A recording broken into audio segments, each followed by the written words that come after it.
बहुत समय पहले की बात है। एक गांव में महिंद्रा नाम का एक गरीब किसान रहता था। उसका बहुत छोटा सा परिवार था। उसके परिवार में एकमात्र उसकी बेटी थी जिसका नाम रानी था। बिरजू ने बहुत ही शौक से रानी को शहर में पढ़ने के लिए भेजा था। बिरजू की बेटी रानी बहुत ही गुणवान और होशियार थी। उसी गांव में ठाकुर प्रताप सिंह नाम का एक लालची और बेईमान जमींदार रहता था। वो अपनी जमीन गरीब किसानों को ठेके पर देता था और उस जमीन के बदले वो गरीब किसान से बहुत ज्यादा कर वसूलता था। जमींदार ठाकुर सिंह बहुत ही ज्यादा लालची था। वो गरीब किसानों को बहला फुसलाकर पहले तो अपनी जमीन ठेके पर देता और बाद में किसानों से ही शर्त रख देता था। इन गरीब किसानों की भी क्या जिंदगी है। बस 2 वक्त की रोटी के लिए दिन भर काम करते रहते हैं और पूरी जिंदगी 2 वक्त की रोटी के लिए तरसते रहते हैं। और मुझे देखो, मैं बस इन्हें आदेश देता हूँ और समय आने पर सारी फसल हमारे गोदामों में भर जाती है और ये गरीब किसान हमारे आगे जी हुजूरी करते रहते हैं और हमारे सारा काम करते रहते हैं। इसे कहते हैं दिमाग हो तो ठाकुर सिंह के जैसा, वरना ना हो। हाँ मालिक, आप तो यहाँ के जमींदार हैं और किसानों को अपनी मुट्ठी में रखते हैं। इनको कैसे इस्तेमाल करना है यह आप भली भांति जानते हो। मालिक, यहाँ क्या, अगल बगल की और भी गांव पर आप ही का राज्य है। आपकी मर्जी के बिना तो एक पत्ता भी नहीं हिलता। इसीलिए तो मैं यहाँ का राजा हूँ। मैं इन बेवकूफ किसानों को ऐसी ऐसी शर्त पर जमीन उधार दे रखी है कि मेहनत ये करते हैं और फसल में अपनी मुट्ठी में कर लेता हूँ। आखिर इनकी औकात ही क्या है मेरे सामने। जमींदार अपने नौकर से ये सब बातें कर ही रहा होता है, तभी उसके पास एक महिंद्रा नाम का एक गरीब किसान आता है जो बहुत दुखी और परेशान होता है।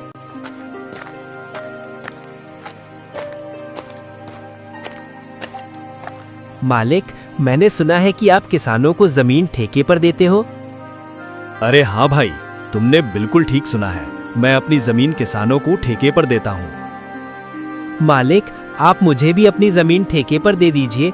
मैं भी आपकी जमीन पर 1 साल के लिए ठेके पर काम करना चाहता हूँ। मेरा नाम महेंद्र है और मैं पास के ही गांव रामपुर में रहता हूँ। अच्छा ठीक है महेंद्र, मैं तुम्हें अपनी जमीन ठेके पर दे दूंगा, लेकिन मैं अपनी जमीन ठेके पर देने पहले कुछ शर्त रखता हूँ। ठीक है? ठीक है मालिक, मैं आपकी शर्त मानने के लिए तैयार हूँ। बताइए आपकी क्या शर्त है? शर्त यह है कि तुम्हें मेरी जमीन पर काम करना होगा और 1 साल के बाद उस जमीन पर जो भी फसल उगेगी उसका आधा हिस्सा तुम्हारा होगा और आधा हिस्सा मेरा होगा। जी ठीक है मालिक, मुझे आपकी शर्त मंजूर है। जमींदार से जमीन की कागजी कार्रवाई करने के बाद महेंद्र अपने घर चला जाता है।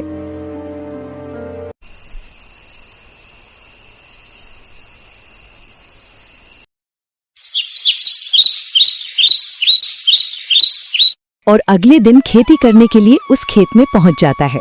चलो, अब जमींदार साहब से जमीन तो ले ली है, अब इसमें खेती करना शुरू कर देता हूँ। उम्मीद है इस जमीन पर अच्छी फसल होगी। मुझे इस जमीन पर बहुत मेहनत करनी होगी, तभी मेरे लिए कुछ बच पाएगा। महेंद्र उस खेत पर दिन रात मेहनत करके फसल उगाता है। कुछ महीनों बाद गेहूं की फसल उगकर तैयार हो जाती है और महेंद्र गेहूं की फसल की कटाई शुरू कर देता है।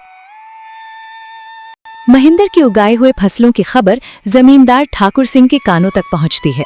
क्या मालिक, आपको पता नहीं है क्या, आज महेंद्र अपनी फसल की कटाई कर रहा है। इस साल तो महेंद्र ने बहुत अच्छी गेहूं की फसल उगाई है। महेंद्र ने जो गेहूं की फसल उगाई है वो तो एकदम से लहलहा रही थी। महेंद्र ने उसकी कटाई करना शुरू कर दिया है। क्या सच में? ये तो बहुत अच्छी खबर है कि महेंद्र आज फसल की कटाई कर रहा है। चलो चल कर देखते हैं।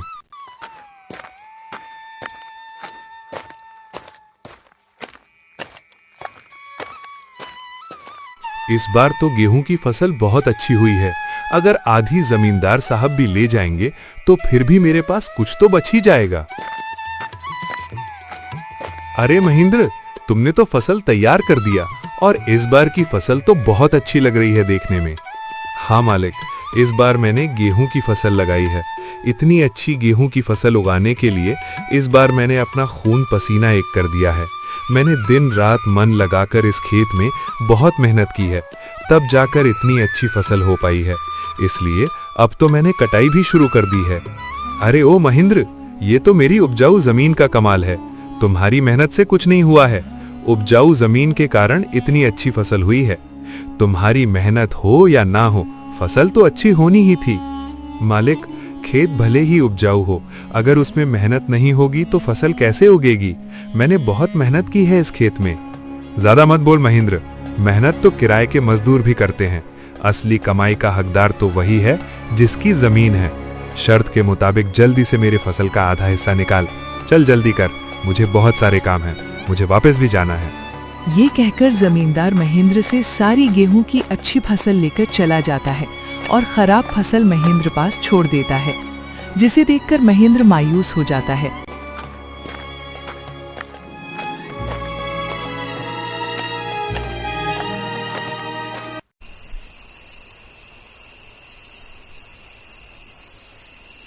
हे ईश्वर, इतनी जीतोड़ मेहनत करने के बाद बस इतनी सी फसल मेरे हाथ आई है। हम गरीबों को लोग ऐसे ही लूटते हैं। इतनी मेहनत करने के बाद भी हमारे हाथ में कुछ नहीं आता है। हे ईश्वर, कब मेरी अपनी जमीन होगी? महेंद्र इसी तरह अपनी जिंदगी काट रहा था। कुछ महीनों बाद महेंद्र की बेटी रानी, जो शहर पढ़ने के लिए गई थी, वापस गांव आ जाती है। वापस गांव आने पर जब उसने गांव का नजारा देखा तो उसे बहुत दुख हुआ।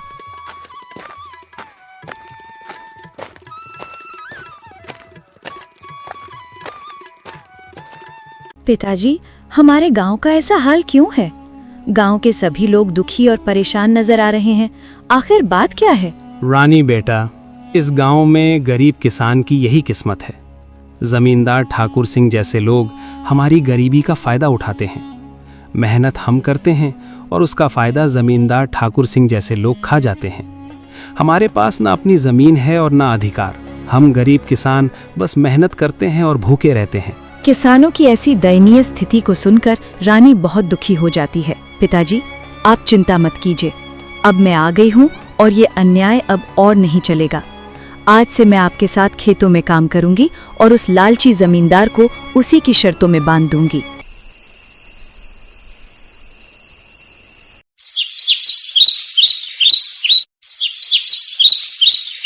अगले ही दिन रानी जमींदार ठाकुर सिंह के यहाँ पहुँच जाती है। अरे रानी, तुम यहाँ? कहो क्या बात है? मुझे ठेके पर कुछ जमीन चाहिए। तुम तो एक लड़की हो, अब तुम खेती करोगी? अरे तुम अभी बच्ची हो, तुम्हारे अंदर इतना दम नहीं है। तुम पढ़ी लिखी लड़की हो, खेती नहीं कर पाओगी। नहीं मालिक, ऐसा मत बोलिए। भले ही मैं पढ़ी लिखी हूँ, मगर हूँ तो एक किसान की बेटी ही ना। खेती करना मुझे अच्छी तरह से आता है। अच्छा चलो ठीक है, तुम्हारी बात मैं मान लेता हूँ। वैसे भी काम का क्या रह गया है, पढ़ लिख कर तो सभी ऐसे ही बेरोजगार घूम रहे हैं। आपका बहुत बहुत धन्यवाद मालिक। अरे धन्यवाद बाद में दे देना, पहले मेरे नियम और शर्तों को सुन लो। आपकी क्या शर्त है मालिक, बताइए। जमींदार ठाकुर सिंह, ये तो बच्ची है।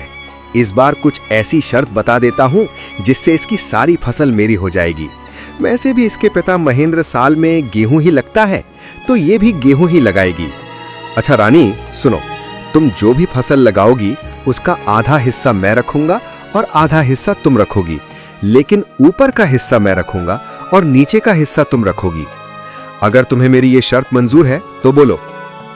ठीक है मालिक, मुझे आपकी शर्त मंजूर है, ऐसा ही होगा। अगले दिन से रानी अपने पिता के साथ खेतों पर काम करना शुरू कर देती है। रानी ने इस बार धान के बजाय प्याज की फसल लगाई और कुछ महीने बाद फसल तैयार हो गई। प्याज की फसल इस बार बहुत अच्छी हुई थी। अब रानी और उसके पिता दोनों खेत से प्याज की फसल निकालने लग जाते हैं। फसल की खबर मिलते ही जमींदार ठाकुर सिंह रानी के पास आता है। अरे रानी, शर्त तो याद है ना तुम्हें? हाँ हाँ मालिक, मुझे सब कुछ याद है। आधा आपका और आधा मेरा, और आपने कहा था कि ऊपर का हिस्सा आपका होगा और नीचे वाला का हिस्सा मेरा होगा। देखिए मालिक, इसने तो चालाकी कर दी।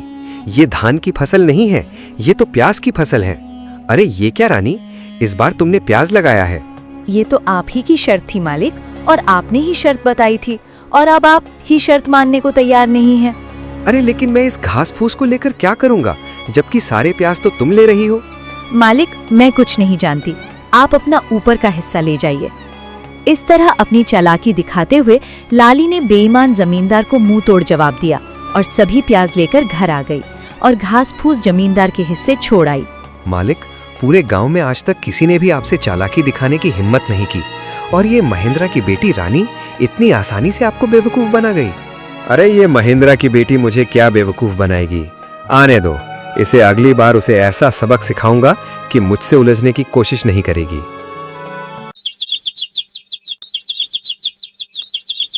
कुछ दिनों के बाद रानी दोबारा जमींदार के घर जाती है। कैसे है मालिक? अरे रानी, फिर से तुम? कहो क्या चाहिए तुम्हें? आपकी जमीन ठेके पर चाहिए थी। ठीक है, मैं तुम्हें अपनी जमीन ठेके पर दे दूंगा, पर मेरी इस बार की शर्त भी कान खोल कर सुन लो लड़की। इस बार तुम्हारी कोई चालाकी नहीं चलेगी।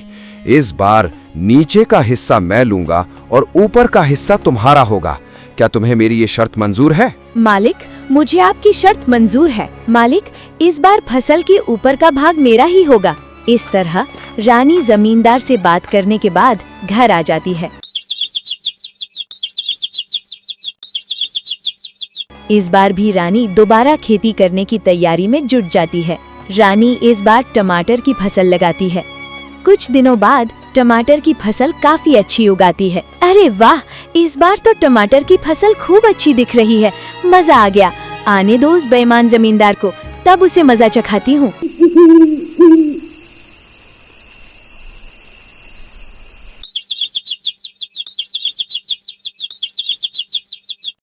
कुछ दिनों के बाद जमींदार रानी के पास आता है। जैसे ही जमींदार रानी के खेत के पास पहुंचा तो टमाटर की फसल देखकर उसका तो दिमाग ही चकरा गया। अरे ये क्या, इस रानी ने तो इस बार टमाटर की फसल लगा दी है। ये लड़की तो जितना मैं सोच रहा था उससे कहीं होशियार निकली। प्रणाम मालिक, कैसे हैं आप? ठीक तो है ना? देखिए मालिक, इस बार मैंने टमाटर की फसल लगाई है और आपकी शर्त के अनुसार फसल के ऊपर का हिस्सा मेरा होगा और नीचे का हिस्सा आपका होगा। इस तरह अपनी चतुराई से लाली ने दोबारा जमींदार ठाकुर सिंह को मूर्ख बना दिया और जमींदार एक बार फिर से धोखा खाकर गुस्से से तिलमिला गया। अरे मालिक, उस पिद्दी सी लड़की का दिमाग तो देखिए। आप जैसे इतने बड़े चालबाज जमींदार को उसने फिर से मूर्ख बना दिया। तुम सही कह रहे हो कालू, मैं तो उसे बच्ची ही समझ रहा था और उस बच्ची ने मुझे फिर से मूर्ख बना दिया। अगली बार उसे आने दो, फिर उसे बताता हूँ कि जमींदार ठाकुर सिंह क्या चीज है। रानी ने टमाटर की फसल की कटाई की और सारी फसल अपने घर ले आई और उस फसल का कुछ हिस्सा रानी ने गांव के जरूरतमंद लोगों में बांट दिया। रानी और महेंद्रा दोनों बहुत ही खुश थे। कुछ दिनों बाद फिर से फसल उगाने का समय आ गया। चलो उस लालची जमींदार से आज फिर से मुलाकात करती हूँ और उससे ठेके पर जमीन लेकर फिर से फसल उगाती हूँ और देखती हूँ कि इस बार वो जमींदार शर्त में अपना कौन सा खुराफाती दिमाग लगाता है। ये सोचकर रानी ठेके पर जमीन के लिए उस जमींदार के पास फिर से जाती है। अच्छा, तो तुम मुझसे मिलने के लिए फिर से आ गई। देखो लड़की, तुम मुझसे ज्यादा होशियार बनने की कोशिश मत करना। मैं भी जमींदार ठाकुर सिंह हूँ, मुझे होशियारी नहीं आती है। मालिक, मैं तो एक गरीब किसान की बेटी हूँ। होशियार तो आप लोग हैं जो गांव की गरीब किसानों की मजबूरी का फायदा उठा रहे हैं। अपनी जुबान पर काबू रखो रानी। ये तुम क्या बोले जा रही हो? जिस काम के लिए आई हो वो बात करो। यहाँ ज्यादा ज्ञान बांटने की जरूरत नहीं है। ठीक है मालिक, चलिए काम की बात करते हैं। मुझे इस बार भी आपकी जमीन ठेके पर चाहिए। बताइए मालिक, इस बार आपकी क्या शर्त है? हाँ, शर्त तो है। तू खुद को बड़ा होशियार समझती है ना लड़की। इस बार फसल का ऊपर का और नीचे का हिस्सा मेरा होगा और बीच का हिस्सा तेरा होगा। अब बोल, क्या तुम्हें मेरी ये शर्त मंजूर है? बिल्कुल मंजूर है मालिक, जैसा आप कहें।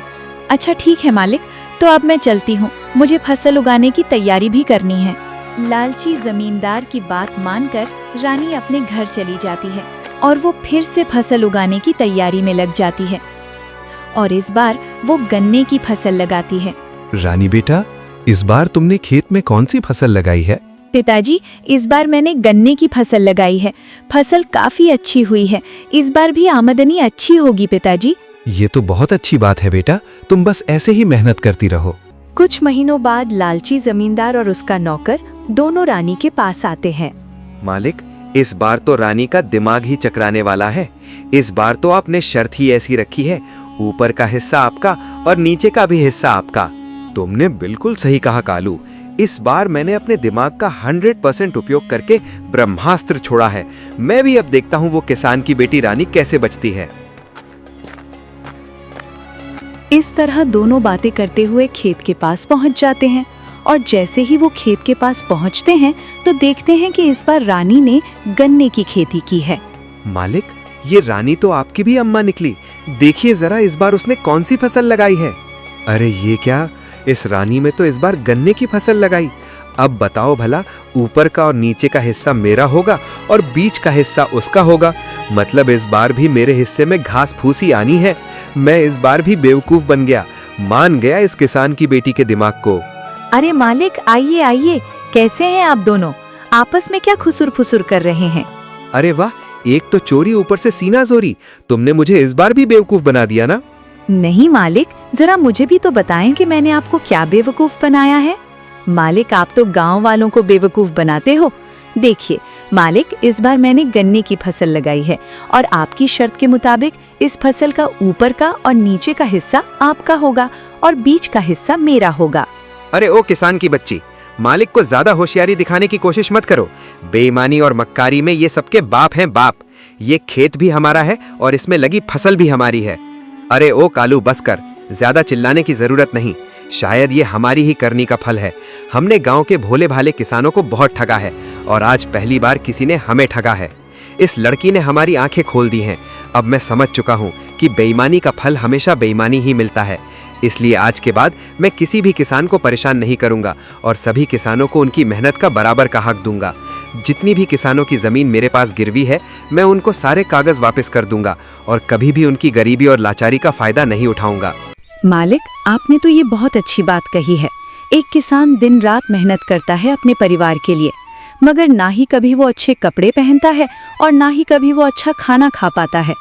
अपने परिवार का पेट भरने के लिए वो दिन रात अपना पेट जलाकर खेतों में मेहनत करता है। ऐसे में इन गरीब किसानों के साथ बेईमानी करना और उन्हें तकलीफ देना अच्छी बात नहीं है। इसलिए इनका हक तो इन्हें मिलाना ही चाहिए। आप इनको इनकी जमीन वापस लौटा दीजिए मालिक, और अभी भी समय है, सच्चाई के रास्ते पर आ जाइए, नहीं तो आपको इससे भी बड़ा नुकसान झेलना पड़ सकता है। इस तरह रानी अपनी मेहनत और होशियारी से लालची जमींदार को सच्चाई के रास्ते पर वापस ले आती है। जमींदार ठाकुर सिंह ने वहां के किसानों की जमीन और उनका पैसा उनको वापस कर दिया। उस दिन के बाद वहां के किसान खुशी खुशी रहे।